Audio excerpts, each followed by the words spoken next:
just got to be close to people doing way better than you, and it's going to affect your business 100%. To like network with or be friends with. I'm like, yeah, like you're in the wrong place, you're in the wrong city. Like you got to move, dude. Like if you want to make it in life, like fuck, man. Like you have to like go to one of the big cities. This is the Gem Podcast, and this is Kwok. Yo, what is up, guys? Welcome back to another episode of the Gem Podcast. Today I have a very special guest. He's the founder of Chibi Dinos, founder of Jersey Champs. He's a good friend of mine. He is Sean Mike Kelly. What's up, man? How you doing, Gav? I'm good. Good to see you, man. So before we like get started and everything, like I wanted like the audience to like know a little about your story, like how you came up, a bit about your upbringing, your childhood. Yeah, so had an interesting come up. So my mom's Asian and my dad's white. So that was sort of a unique thing in the household growing up. Both immigrants and both taught me the power of hard work pretty much. They came here broke and now they're both self-made millionaires, just grinding it out through the years. So they taught me the power of hard work and being independent, and kind of went into entrepreneurship and utilized those skills they taught me. Awesome. Did you grow up in America, or where did you immigrate from? Yeah, so I grew up in America, but my mom came from China and my dad came from United Kingdom. Yeah, like I actually see this a lot, like with people who had like, parents who, were into entrepreneurship or are self-made or are immigrants. Like I'm an immigrant myself, and I have Asian parents as well, obviously. And they taught me like, you don't get anything like easy. You have to like fucking work for it. You got to like hustle, you got to like, you can't like slack off. And I know like nowadays, like I see like this generation who like they always like want it like quick and easy. But like they're not willing to put in any work. Right. Mm-hmm. So it's like, yeah, I don't know, like whether it's like phones or, or what's going on. Right. But like, yeah, you just see like this whole generation of like entitlement, like, hey, I deserve everything. I mean, no slack to like people who, were unemployed and stuff, but like I knew a lot of people who were just like collecting unemployment and like not doing shit, right? So, but it's always like very refreshing, like see like, there's people out there who, started early or, got success at like a younger age. Like, what do you think were like the biggest factors, that, like made you, pretty successful at a young age? Yeah, I mean, it's all perspective because I thought I was making it big at a young age, but now I'm meeting these crypto teenagers that are millionaires. That wasn't even starting really back then, but it's just become a lot more easier to make money online, to be honest. Like when me and you were in high school, it wasn't this easy. I think crypto was just getting started, and there wasn't really social media. Like Instagram just came out, I think. But it's just leveraging social media, being right place, right time, hopping on trends at the right time. I got in Nft'S right before they popped off. I got in sports cards before those popped off. Like just always being aware of what's going on, I think that's what helped. Yeah, like capturing like trends. Like, like before I was always like against like, I guess I thought it was like diversifying, right? And I've always been big on being really good at one thing, right? Mm-hmm. Like e-commerce was like my main thing. I know you've dabbled in e-commerce yourself. Mm-hmm. And then I was always like, oh, like I'm not going to do this because it's going to take away from what I'm doing. Right. But yeah, capitalizing on trends and like, is very powerful, especially in today's age. But yeah, can you tell us a little bit about, your NFT line, like Chibi Dinos? Yeah, it was a line I started 3 months ago, just being inspired from Gary Vee's line and a couple other people. And we sold out in minutes, and then now we're making like an actual game. So it's pretty serious stuff going on. That should be out in March. And I really like the play to earn model the NFTs are heading towards. So we're kind of focusing on that right now. Awesome. So like for like people who don't know like about NFTs and all that, like, what would you describe an NFT as? The way I describe it to people is instead of collecting real objects like watches or cars or whatever, you're basically collecting a digital I wouldn't say investment, but like a digital piece of art or whatever that has some sort of utility, and you can prove that you own it on the blockchain. So, all those people say they could screenshot it and stuff, but you can actually prove you own it. And once that becomes more easy to view, I think people will get it more, because right now it's kind of like weird. But once Twitter rolls out their PFP, their NFT verification system, there's not going to be people faking Bored Apes and CryptoPunks and stuff. So I think that'll help a ton. But yeah, it's basically like a digital piece of art, and you just buy it, and there's communities and stuff. That's what it is now. But I could see it evolving into something bigger. Mm-hmm. Awesome. Yeah, like for people who are like just getting like started in NFTs, like what would you recommend? Like, say they have like, because obviously you need some money to fuck around with before you get into NFTs. Like, yeah. Like what would you say is like, like the minimum you need to get in, and like what should they like? Obviously, none of this is financial advice, right? But it's like, but it's like, what are like some, I guess like things to look out for, like, in an NFT? Yeah, so I've actually never sold one. So I have a long-term approach. I know some people are flipping them daily and stuff, but for me, I just buy the blue chip ones, and I buy land, which is more of a safer route. And for those, you kind of do need money. But if you're just starting out, I mean, there's some blue chips that are actually like around 1 Ethereum or less, I believe, right now, because we're in a bear market. So I would maybe look into those. There's a lot of good information on YouTube and Twitter, and that's where I learned basically everything about NFTs. Any recommendations of some YouTubers or some blue chips that you've looked at? Brett Melanowski has a good YouTube channel. I think there's one called Nft'S. There's a few. I would just watch some of those. I would hop on Twitter, and there's Twitter Spaces literally daily at all hours of the day of NFT people just talking. I would hop in some of those rooms. I've made some amazing connections in those rooms. Definitely. Like I've always recommended to people, like, honestly, like you shouldn't really be like getting into NFTs unless you have like some sort of income like coming in, because it's like at the end of the day, like it's so risky, right, to like buy any NFT. And like, and especially if you are doing like long term, you're not like gonna just buy it and then sell back out in like 2 days, right? So like I always recommend like, hey, like you should have, you should at least be making like 10, 15K a month, and like have at least like 30K like liquid, easy to like start. Yeah, they're not very liquid. So even though the floor price might be a certain number, it doesn't mean you could get that price. It's not like a coin when you could just sell it right away, Yeah. Speaking of coins, right? Yeah, like, like you and me, like we've talked about it a bit, but like, obviously like we're seeing, like Shitcoins, making a comeback. I mean, for those who like don't know, like, like there's obviously like the big coins, which are like, Ethereum, Bitcoin, all that. And then there's all these like altcoins, which are like, like not as high market cap, but like still have like good projects, utility and all that.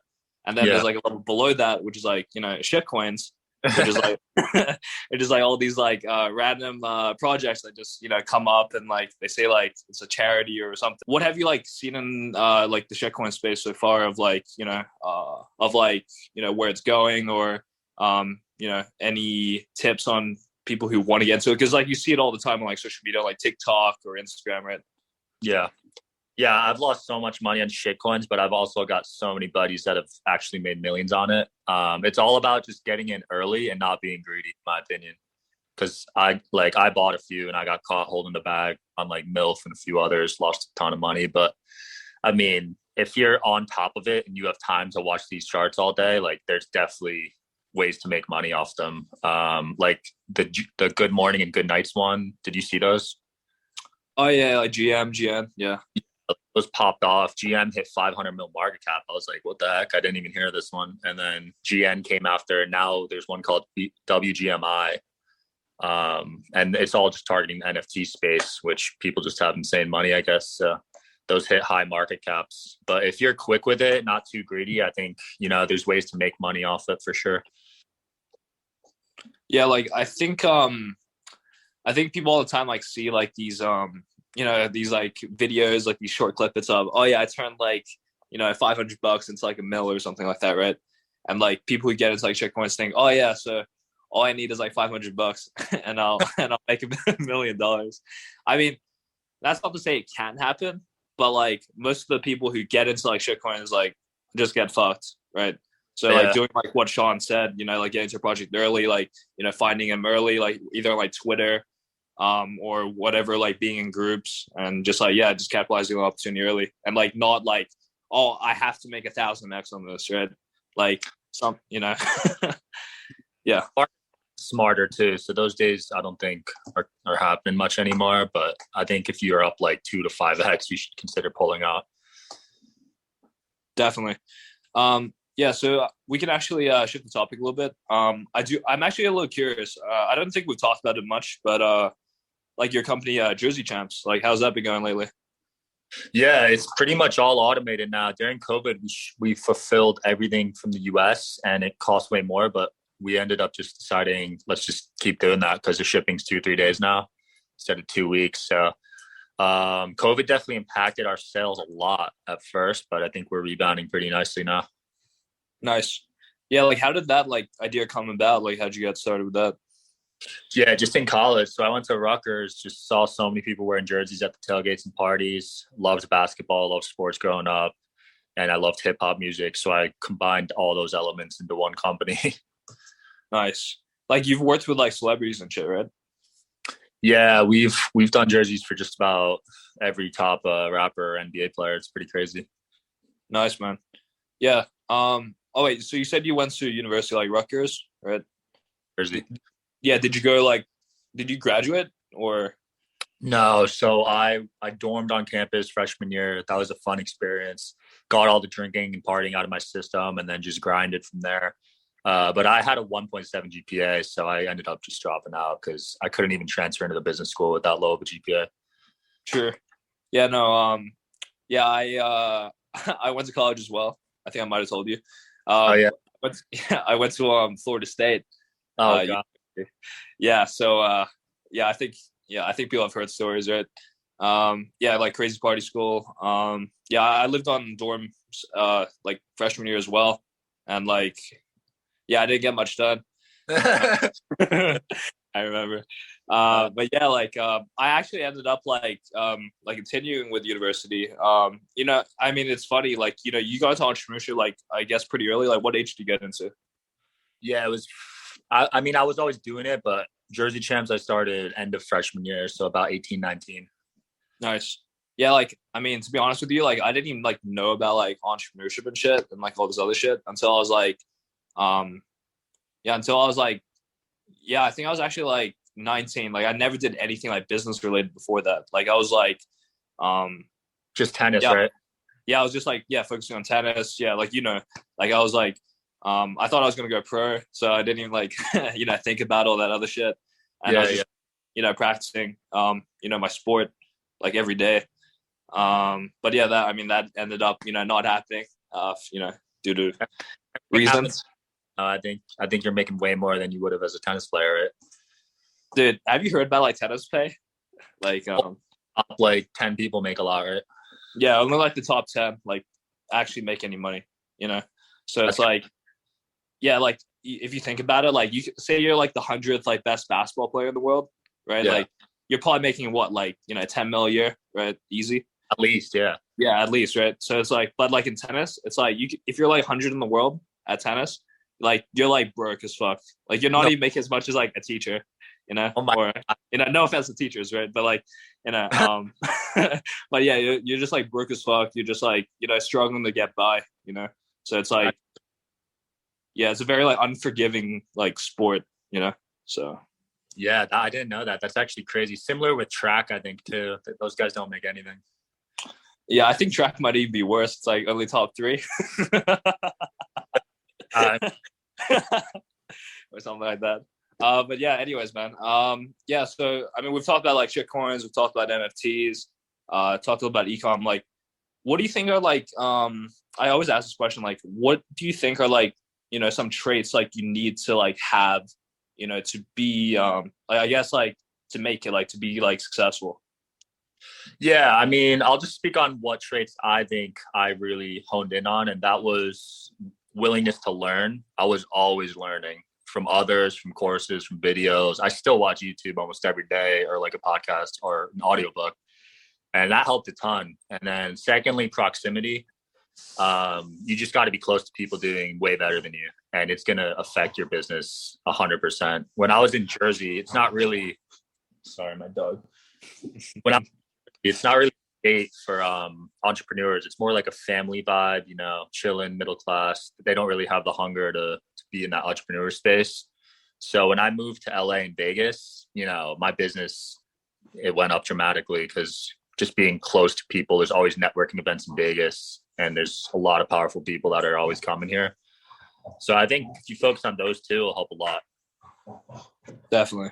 Yeah, like I think like people don't understand, like, you know, if you like stay in like your hometown like your whole life, like you live in like, I don't know if that's in any of these states, but like, you know, Wisconsin or, you know, Nebraska or something like that, and you're like, oh, I can't find any like really like high level people, you know, to like network with or be friends with. I'm like, yeah, like you're in the wrong place, you're in the wrong city, like you got to move, dude. Like if you want to make it in life, like fuck, man, like you have to like go to one of the big cities, like yeah, like LA, Vegas, Miami, New York, you know, like you have to fucking, you know, you have to like take that risk and like just fucking like go out there and fucking, you know, network, right? Absolutely, yeah. No, I remember because my first Jersey chance, I didn't leave my fucking room, but that was kind of a mistake because as soon as I started going to networking events, I always met at least one or two people that helped elevate my business. So yeah, like I think people like don't like they don't realize the power of networking. Like I actually used to be one of these people. Like I remember like back when I was first getting started, like with entrepreneurship, like I was just in my room, like fucking like grinding like ecom. Like, yeah. Doing, like doing fucking like drop shipping and shit. Like, you know, I was doing like, you know, like within a few months I was doing like 100K a month, but like I was like, you know, what's the point of like networking? Like what, like these guys aren't going to run my business for me, right? So I was like very like short-minded in that way. But then like, you know, I met a few people and like they just like, you know, they like told me a few things that were like in my space, but they were like at a much higher level. And they're just, yeah, they're like, yeah, what are you doing here, man? Like you should just like tweak this little thing, you know, like, oh, I'm doing this, or, you know, like in my own Amazon shit. And then I was like, oh, damn, like, that's a great fucking idea, you know? And then I was like, and then I implemented that and my business just like 5-10x, you know? Exactly, yeah. All you need is that one connect and it's worth the whole trip, you know? Mm-hmm. Yeah, like what are like some tips like you could like give out to people of like people who want to like network with like high status, you know, like high, you know, very successful people when they do get it? So many people go about it wrong. I always tell people to provide them value first before ever asking them for anything. So like when you're talking to people at a conference, you're usually trying to like talk about yourself, your business, and you know, but I focus on what value can I provide them when they're telling me what they do. And then as soon as I do that, I know they're going to repay the favor, you know, down the road 10 times. So that's always been my focus. How can I help? I used to try to connect with all the speakers when I would go to conferences, and I would figure out where their weak points were and see if I could assist, whether it was an introduction or if I could just do it myself, you know what I mean? And now like all the people I used to go to events and watch them speak, I'm friends with these guys now. I'm working with them, and you just got to level up like that. Yeah, that's a great tip. Like, I think, I don't know where I heard this, but it's like, you know, when you're networking with someone who is, you know, high status or, you know, or like has a lot of people who like come up to them. Like, I'm sure you get this all the time yourself, and I get this too. Like, you don't want to like come in like, you know, like just asking a bunch of questions, you know, like I remember I went to like, you know, like this like ecom like event or something, and I had like a bunch of people that just come up to me and be like, oh yeah, how did you like, you know, they asked me like, oh, how did you make money? Like, how did you first get started? Oh, can you help me with this? Can you help me with that?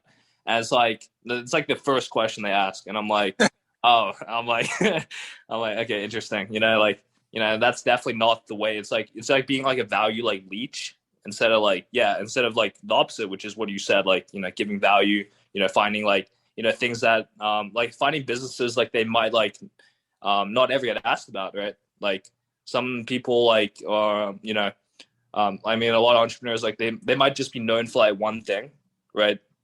And there's like these like side businesses or like these smaller things that they're like passionate about that they might need help with, right?